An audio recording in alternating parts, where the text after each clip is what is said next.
राधे राधे मित्रों, जय गौ माता। शास्त्रों में प्राचीन मनीषियों ने दूध से बढ़कर गोबर और गौमूत्र की उपयुक्तता बताई गई है। इसलिए हमारे यहाँ परंपरा रही है कि दूध को कभी हमने संचित नहीं किया, इकट्ठा नहीं किया, और गोबर को, गौमूत्र को कभी हमने फेंका नहीं। उसको बहुत संजो के रखा, बहुत उपयोगी वस्तु के रूप में संभाल के रखा। इतना ही नहीं, दूध हमने कभी बेचा नहीं और गोबर और गौमूत्र कभी हमने व्यर्थ जाने नहीं दिया, क्योंकि इनमें ऐसी उपयुक्तता है, इसमें ऐसे रहस्य बसे हैं। दूध को हमने सिर्फ आहार के रूप में, एक पोषक तत्व के रूप में स्वीकार किया। दूध से प्राप्त घी को तो हमने रसायन कहा गया, लेकिन दूध का महत्व सिर्फ इतना है कि वो अमृत स्वरूप पोषकीय पदार्थ है। लेकिन गोबर और गौमूत्र को तो हमने लक्ष्मी का रूप बताया है, लक्ष्मी का उसमें वास बताया है। लेकिन जब वैज्ञानिक दृष्टि से हम देखते हैं तो ये बात बिल्कुल यथार्थ और सत्य साबित होती है। आधुनिक अध्ययनों से ऐसे रहस्यपूर्ण बातें पता चली हैं, यदि आप जानेंगे तो आप विस्मित हो जाएंगे।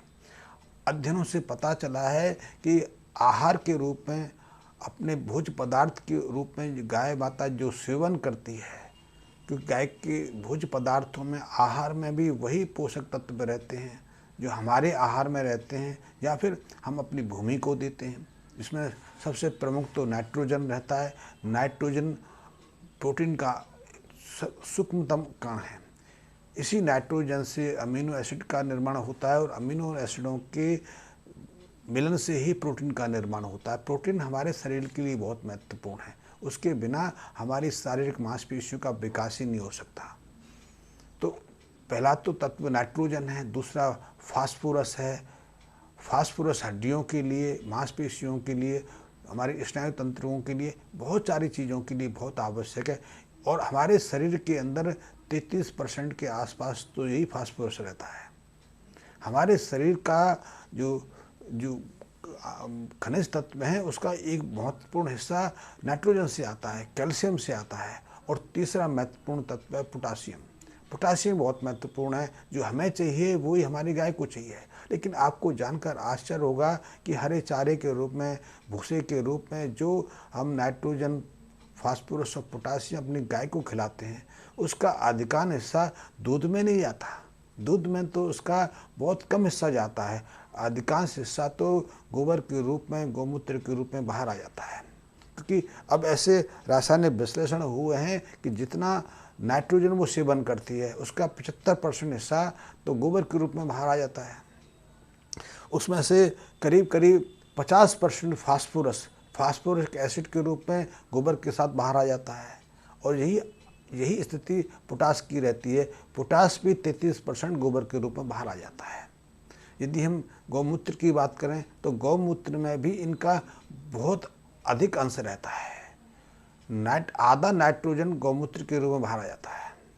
फास्फोरस से फास्फोरिक एसिड के रूप में शरीर में विद्यमान रहता है, उसका करीब करीब 34% मूत्र के साथ बाहर आ जाता है। और काफ़ी मात्रा में पोटास भी बाहर आ जाती है। यदि हम विश्लेषण करें तो दूध के अंदर तो नाइट्रोजन की जो उपलब्धता है 15% के आसपास रहती है। उसमें 10% के आसपास पोटास रहती है। फास्फोरस का भी कोई ज़्यादा मान नहीं रहता, 12-13% के आसपास रहता है। तो इस दृष्टि से देखा जाए तो गोबर और गौमूत्र की तुलना में दूध की पोषकता बहुत कम है। इसीलिए शास्त्रों में वही मनीषी रहे होंगे, किसी न किसी तरह से उन्होंने गौमूत्र, गोबर और दूध का विश्लेषण किया होगा। उसके आधार पर ये चीज़ निकाली होगी कि हमारे लिए गोबर और गौमूत्र को संरक्षित करना, सही रूप से उपयोग लाना बहुत महत्वपूर्ण है। लेकिन इसको हमने खुद थोड़ा पिछले 30-40 साल में, 50 सालों में भुला दिया है। क्योंकि हमने नहीं भुलाया, हमारे सामने ऐसी शिक्षा दे दी गई, हमें ऐसे परामर्श दे दिए गए कि हम उससे अलग हटते चले गए। और ये हमारी बहुत बड़ी समस्या है। यदि हम गाय के गोबर को, गौमूत्र को सही रूप से प्रयोग लेके पाएँ, लेकिन आज समस्या तो सबसे बड़ी यही हो गई है कि हमारे देश में गौवंश की संख्या बहुत तेज़ी से घट रही है। आज हमारे देश में मात्र 2 करोड़ से भी हमारे जो स्वदेशी गौवंश है उसकी संख्या रह गई है, और उसमें भी हर रोज़ कमी आती जा रही है। हम सोच रहे हैं कि हम गौशालाओं में या हम समग्र रूप से गाय को रोक कर थोड़ा अच्छा सुदृढ़ काम कर रहे हैं, लेकिन वहाँ भी कोई ज़्यादा सफलता में मिल नहीं रही है। दूसरा, बहुत सारी गौशालाएँ ऐसी हैं जहाँ मृत्यु दर गाय की दूसरी जगह की तुलना में ज़्यादा है। तो वहाँ कई तरह की बीमारियाँ लग जाती हैं या कुपोषित गायें रह जाती हैं, उनको भरपूर आहार नहीं मिलता तो वो उम्र से पहले ही संसार छोड़ जाती हैं। तो वहाँ मृत्यु दर दूसरों की तुलना में ज़्यादा है। तो ऐसे में ये भी समस्या धीरे धीरे प्रकट हो रही है, जब गौवंश बचेगा नहीं तो गोबर और गौमूत्र लेके कहाँ से आएंगे, उसका सदुपयोग कैसे होगा। लेकिन फिर भी यदि हम इसका सही रूप से सदुपयोग कर पाएँ तो इससे हम अपने देश की कम से कम 4 लाख से 4.5 लाख करोड़ का जो खर्च है उसको बचा सकते हैं। किसानों को जो अपनी रासायनिक खाद के ऊपर, कीटनाशक दवाओं के ऊपर, पेस्टिसाइड के रूप में जो अतिरिक्त खर्च करना पड़ता है, ये खर्चा किसान तो सीधे सीधे करता है, लेकिन आपने एक चीज़ और भी नहीं देखी हुई, वो भी बहुत महत्वपूर्ण है। महत्वपूर्ण ये है कि रासायनिक खादों से जो फसलें पैदा होती हैं, जो साग सब्जियां पैदा होती हैं, जो फल पैदा होती हैं, उनकी सड़ने की प्रक्रिया भी ज़्यादा रहती है। तो उसके सड़न से बचाने के लिए या रोगों से सुरक्षित रखने के लिए भी अतिरिक्त रूप में किसानों को खर्च करना पड़ता है।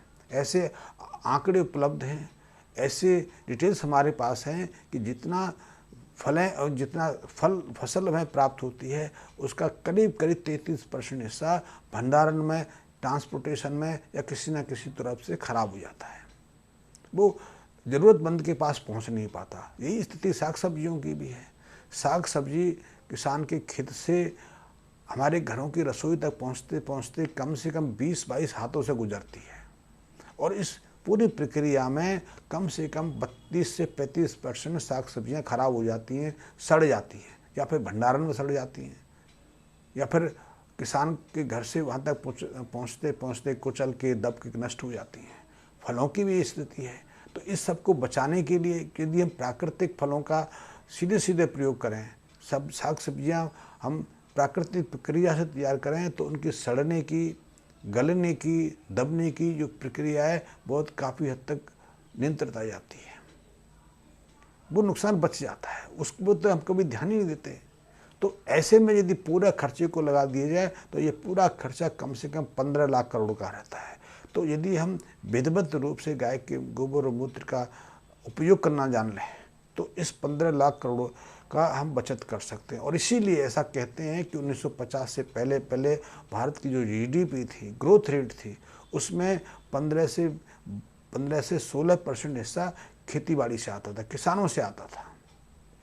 किसानों के जो उत्पाद थे उसमें महत्वपूर्ण भूमिका निभाते थे। लेकिन अब वो प्रक्रिया बिल्कुल बदल गई। अब ज़्यादातर जीडीपी आती है इंडस्ट्रियल सेक्शन से, और इसीलिए किसान पर एक बोझ बढ़ा रहता है। किसानों के खर्चे बढ़ जाते हैं, उसकी श्रम भी ज़्यादा करना पड़ता है, लेकिन उससे कोई प्राप्ति नहीं होती। इस प्राप्ति के लिए, इस स्थिति को बदलने के लिए हमें थोड़ा सा सोच समझ से काम लेना पड़ेगा। वो ये कि हमें गाय के मूत्र का, गोबर का पूरी तरह से सदुपयोग करना पड़ेगा। तो गाय के गोबर और गौमूत्र में सिर्फ नाइट्रोजन, फास्फोरस, पोटासियम नहीं रहते, उसमें इनके अलावा सैकड़ों तरह के रसायन रहते हैं। कम से कम उसमें 35 तरह के तो ये खनिज तत्व भी रहते हैं। ये ऐसे खनिज तत्व हैं यदि इनकी बहुत अल्प मात्रा भी कम हो जाए, यदि हमारे आहार में इनकी कमी हो जाए तो हम बीमार पड़ जाते हैं, हमारी कई प्रक्रियाएं गड़बड़ा जाती हैं। आपने सुना होगा डायबिटीज़ में क्या होता है, जस्ट डायबिटीज़ को भी छोड़ें, हम थायराइड में क्या होता है। थायराइड में अल्प मात्रा में है, जिसे हम लिख भी नहीं सकते, उतनी कम मात्रा का जो आयोडीन हमारे शरीर में घट जाता है। उसके घटने से हम थायराइड के शिकार बन जाते हैं। और आज हमारे देश में थायराइड के 45 करोड़ से ज़्यादा मरीज हैं। वो इतनी कमी हमारे यहाँ कैसे आ गई, जबकि पहले नहीं थी। वो कमी इसलिए हुई कि हमने अपने खेतों में उन रसायनों का प्रयोग करना शुरू कर दिया जिन्होंने हमारी फसलों में आयोडीन को समाप्त कर दिया, हमारी मिट्टी में आयोडीन को मिटा दिया। फिर जल स्रोतों में जाकर वहाँ अपना प्रभाव देखा था, जल स्रोतों में भी आयोडीन का अभाव हो गया, या फिर इनके प्रतिरक्षक तत्व पैदा हुए, या फिर आज हमारी पृथ्वी पर ऐसे पानी के स्रोत बचे हैं जिनमें ऐसे प्रतिरोधी पदार्थ हैं जो इन तत्वों को हमारे शरीर में इस्तेमाल ही नहीं होने देते। इसलिए निरंतर हर तरह के रोगी बढ़ रहे हैं। तो इन छोटे सूक्ष्म जो खनिज तत्व में बहुत महत्व है। ये सारे पोषक तत्व, सारे जो खनिज तत्व गाय के गोबर में विद्यमान रहते हैं। इनके अलावा गाय के गोबर में कई तरह के एंजाइम्स और बैक्टीरियाज रहते हैं जो बहुत महत्वपूर्ण हैं। और इस तरह यदि गाय के गोबर का ही हम अच्छे से उपयोग करने लग जाएं, उसके खाद का सही तरीके से उपयोग करने लग जाएं, तो आप देखेंगे कि आपका जो एक तो फसलों पर जो अतिरिक्त बोझ है, खर्चा है, वो बचेगा। दूसरा, आपकी फसलें नष्ट होने से बचेंगी, फसल की यील्ड बढ़ेगी, फसल उत्पादकता क्षमता में वृद्धि होगी, रोगों से बचे रहेंगे तो कीटनाशकों पर प्रभाव नहीं होगा, और हर तरह की जो वस्तुओं की जो आपको ज़रूरत पड़ती है वो आपके घर से ही मिलेगी, आपको किसी दूसरे से खरीदने की आवश्यकता नहीं है। तो गाय के गोबर गौमूत्र में कि उस गुणों को समझकर, उनके सदुपयोग को समझकर कि कैसे उनका प्रयोग करना है, यदि हम जान लें तो इतने सारे जो जो जो बजट है उसमें आप हिस्सेदार बन सकते हैं। तो ये बहुत महत्वपूर्ण है। और जो चीज़ हमारे मनीषियों ने हजारों साल अपने अनुभव के आधार पर कही थी, वो आज वैज्ञानिक दृष्टि से भी पूर्णतः सत्य है, क्योंकि इसमें वही तत्व उपलब्ध हैं। तो कैसे उपयोग करेंगे? उपयोग करना ही है, क्योंकि उपयोग तो पहले भी करते थे, लेकिन पहली प्रक्रियाएं थोड़ी पुरानी हो गई। यदि आप गाय का गोबर सुखा लेते हैं तो सूखने के बाद उसके बहुत सारे जो गुण हैं वो मिट जाते हैं, धीमे पड़ जाते हैं। कहा भी गाय ताज़ा गोबर का जो महत्व है वो सूखे गोबर का नहीं, सूखा गोबर तो फिर जलने के काम में आता है। तो गोबर को उपयोगी बनाए रखने के लिए या उसकी खाद तैयार करने के लिए पहली प्रक्रियाएं थी, ढेर लगा रहता था, सालों उससे पड़ा रहता था, 4-6 महीने में उसके अंदर खाद बन जाती थी, उसका प्रयोग। लेकिन आज किसान के पास इतना समय नहीं है। एक तो फसलों की अवधि कम हो गई है, अब फसलें 5-6 महीने में पक्के तैयार नहीं होती कि आप क्वार में बोओगे तो अप्रैल में काटोगे, वैसाख में काटोगे। अब तो 3-3.5 महीने से ज़्यादा किसी फसल की अवधि नहीं रही, तो आपको खाद की ज़रूरत भी बहुत जल्दी पड़ती है, क्योंकि फसलें बदलनी पड़ती हैं। अब तो कई जगह ऐसे क्षेत्र हो गए हैं जहाँ 3 की जगह 4-4 फसलें भी किसान ले रहे हैं। तो जब 4 फसलें लेंगे तो निश्चित रूप से आपकी मृदा के रूप में मिट्टी में कई तरह के पोषक तत्वों की कमी होगी। तो उनकी आपूर्ति के लिए आपको ऐसे ऑर्गेनिक या खाद युक्त, जो गोबर युक्त खादों का प्रयोग करने की आवश्यकता है। तो इसकी हमें खाद बनाने की प्रक्रिया को सुधारना पड़ेगा। हमारे पास ऐसी प्रक्रिया हैं कि हम 10-15 दिन में ही खाद तैयार कर सकते हैं, और उसकी गुणवत्ता को बढ़ाकर हम सिर्फ उसको खाद के रूप में नहीं देंगे, हम उसमें nitrogen, phosphorus, potassium, calcium, zinc, sodium, दूसरे सेलेनियम, जो दूसरे पोषक तत्व हैं उनकी गुणवत्ता भी बढ़ाएंगे। इतना ही नहीं, उसकी ह्यूमस जो परसेंटेज है उसको डेवलप करेंगे, उसकी जो पानी को सोखने की क्षमता है उसको भी बढ़ाएंगे। क्योंकि हमारे पास आज ऐसी प्रक्रियाएं हैं कि हम गाय के गोबर के खाद में 15 से 18% नाइट्रोजन की वृद्धि कर सकते हैं, फास्फोरस की वृद्धि कर सकते हैं, पोटासियम की वृद्धि कर सकते हैं, कैल्शियम का लेवल बढ़ा सकते हैं, लोहे की मात्रा बढ़ा सकते हैं, हर पोषक तत्व में वृद्धि कर सकते हैं। और यदि ऐसा हम करें और उसको हम अपना आधार बनाएं, चाहे अपने खेती के लिए बनाएं या अपने व्यापार के लिए बनाएं, तो फिर हम गाय के माध्यम से अपनी धन अर्जन की सीमाओं को भी